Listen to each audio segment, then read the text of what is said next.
Back to the channel. आप सबको channel में स्वागत है। आज हम इस वीडियो में देख रहा है ये महाराष्ट्र स्टेट का जलगाम जिला का यावल तालुका का बस स्टैंड वीडियो है।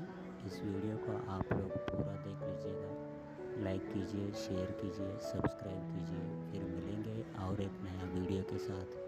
Thank you for watching, thank you so much. बहुत मेहनत करके वीडियोस बना रहा है, सब लोग सपोर्ट कीजिए इस चैनल को। Thank you for watching. Hi everyone, అందరికీ స్వాగతం। ఈరోజు మనం ఈ వీడియోలో చూస్తున్నది మహారాష్ట్రలోని జల్గాం జిల్లా యావల్ తాలూకా బస్ స్టాండ్ వీడియో। ఈ వీడియోని మీరు పూర్తిగా చూడండి, లైక్ చేయండి, షేర్ చేయండి, సబ్స్క్రైబ్ చేయండి। మరిన్ని వీడియోలతో మళ్ళీ